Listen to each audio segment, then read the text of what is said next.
আসসালামু আলাইকুম ভিউয়ার্স, আশা করি আপনারা সবাই অনেক ভালো আছেন। আজকে আমি নিয়ে হাজির হয়েছি একটা নতুন ভিডিও। এর আয়োজনে কি করে থাকি সেটা নিয়ে আজকে মূলত এই ভিডিওটা তৈরি করা। তো বিকেলে প্রথমে আমি যেটা করি, আগে শরবতটাকে রেডি করে রাখি যেন অন্যান্য কাজ করে আমার শরবতটা বানাতে আর মিস না হয়ে যায় কিংবা তাড়াহুড়া না লেগে যায়। তো এই জন্য আমি যেই শরবতটাই বানাবো সেটা ট্যাং হলে ট্যাং রেডি করে রাখি কিংবা যেটাই হোক আমি আগে থেকে প্রস্তুত করে রাখলাম। তো এখন আমার শরবতটা বানানো ডান। আমি আজকে মিঠাইয়ের শরবত বানিয়েছি। এটা আমাদের ঘরের সবাই মোটামুটি পছন্দ করে। এরপর আমরা যেহেতু ইফতারিতে ডিম খাই, তো ডিমটাকে আমি সিদ্ধ করে খোসা ছাড়িয়ে নিয়েছিলাম। এরপর এটাকে আমি কেটে নিয়ে নেব। মাঝখান থেকে আমরা ফালি করে তারপর এটাকে লবণ মিক্স করে খাই। তো এটাকে আমি কেটে রাখছি। সব কিছুই মোটামুটি আগের থেকে প্রিপারেশন নিয়ে রাখলে এটা কিন্তু পরবর্তীতে আর খুব একটা প্রবলেম হয় না। যে কোনো কাজেই সেটা একটু এগিয়ে থাকে। তো এখন আমি একটু বিট লবণ ব্যবহার করব। এই বিট লবণটা কিন্তু আমি নিজের হাতে বানিয়েছি, ঘরোয়াভাবে তৈরি করেছি, একদম ঘরোয়া উপকরণ দিয়ে। আপনারা চাইলে আমার মতো করে এভাবে বিট লবণ তৈরি করতে পারেন। এই ভিডিওটা আমার চ্যানেলে অলরেডি দেওয়া আছে। তো এখন আমি এইগুলোর থেকে ছোটো ডিমগুলোকে আলাদা করে নিব।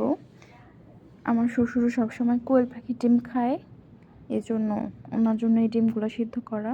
তো এগুলোকে আমি আলাদা করে নিচ্ছি। এখন এগুলোকে আমি নিয়ে টেবিলে রেখে দিব।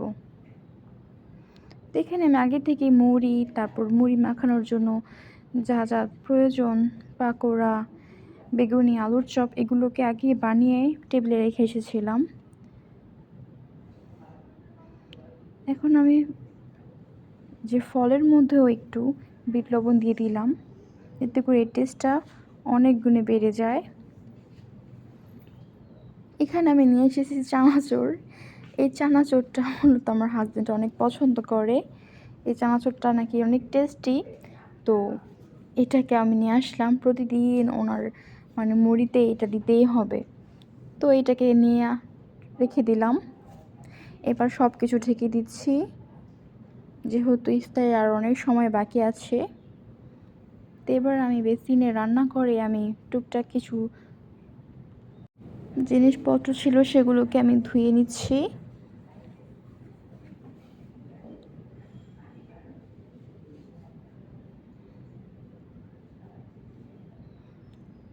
এভাবে করে একটু একটু করে কাজ গুছিয়ে রাখি আমি সব সময়।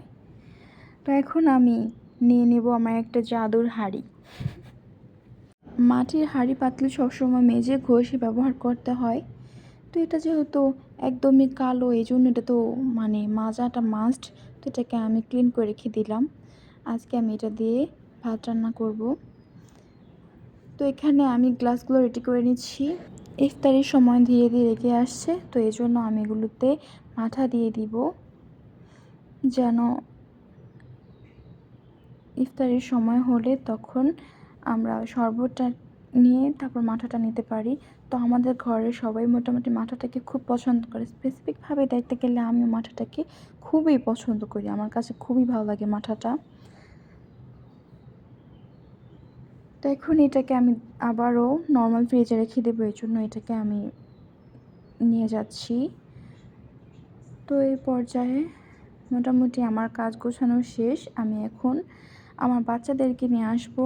তো এখানে আমার বাচ্চারা আসরের পরপরই ঘুমিয়েছে, এজন্য তারা এখনও ঘুমোচ্ছে। তো আমি ওদেরকে ডাকছিলাম যেন ওরা উঠে যায় এবার একটু পরে, যেহেতু সন্ধ্যা হয়ে যাবে।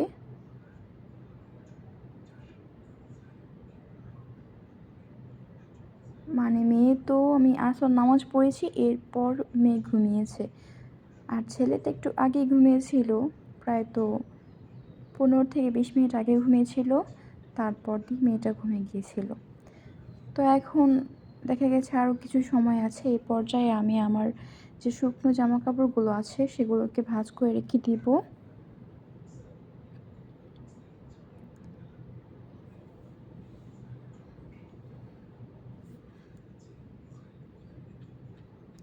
তো দেখা যাচ্ছে আস্তে আস্তে মোটামুটি আমার জামাকাপড়গুলো যা ভাঁজ করে নিয়েছিলাম, আর বাকি যেগুলো আছে সেগুলো ভিজা। তো আজকে খুব একটা রোদ উঠে নাই, এজন্য জামাকাপড়গুলো একটু মেলে দিতে হবে। দেখা যাবে সকাল হতে হতে জামাকাপড়গুলো শুকিয়ে যাবে।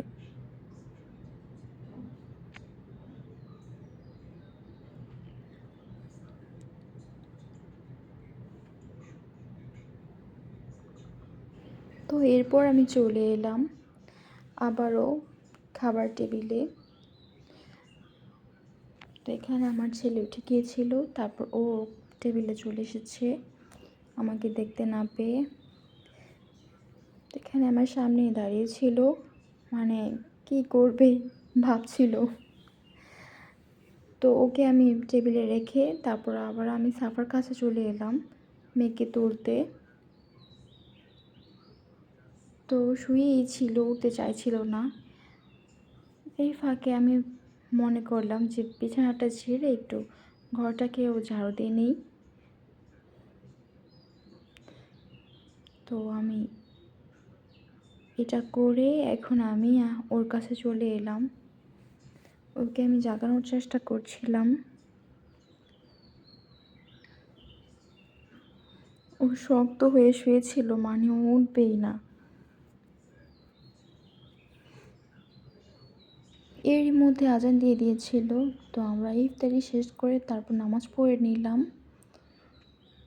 এখন আমি আবার রান্নাঘরে চলে গিয়েছিলাম, যে টুকটাক থালাবাটিগুলো ছিল সেগুলোকে ধুয়ে আমি আবার এই হাঁড়িটাকে নিয়ে মাজা ঘষায় ব্যস্ত হয়ে পড়লাম। তো এটাকে আমি আবারও ঘষে ঘষে ধুচ্ছিলাম, মানে যতই ধুচ্ছি এটা থেকে ততই কালি বের হচ্ছে, এরকম একটা অবস্থা। তো এই জন্যই মূলত এটা দিয়ে আজকে ভাত রান্না করব, যেন মানে দেখতে পারি যে খাবারে এটা রং ছেড়ে দেবে নাকি কিংবা কালো হয়ে যাবে নাকি। তো এটাকে আমি ফাইনালি ধুয়ে নিলাম। এখন এটার যে তলানিটাকে সেটা যেন ফেটে না যায় এজন্য একটু সরিষার তেল দিয়ে নিলাম। মানে যার থেকে কিনেছি সেই বলেছিল যেটাকে একটু সরিষার তেল দিয়ে তার পরবর্তী সময় রান্না করতে। তো এরপর আমি এটার সাথে একটা সরাও কিনেছিলাম, এটাকে আমি ধুয়ে নিলাম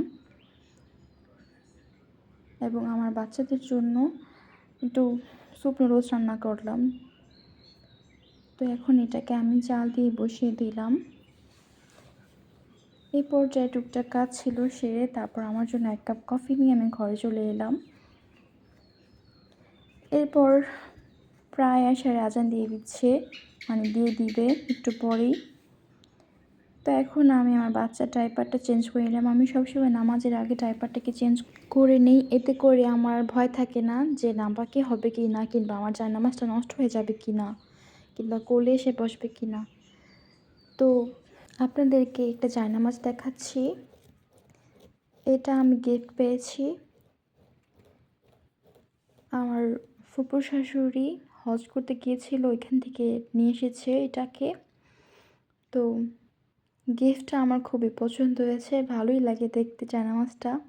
এটা অনেক ভারী, শীতের সময়ের জন্য এটা খুবই মানে কাজ দিবে, ঠান্ডা লাগবে না। তো এখন আমি নামাজ পড়া শুরু করে দিব। আজকের মতো এই পর্যন্তই। আল্লাহ হাফেজ।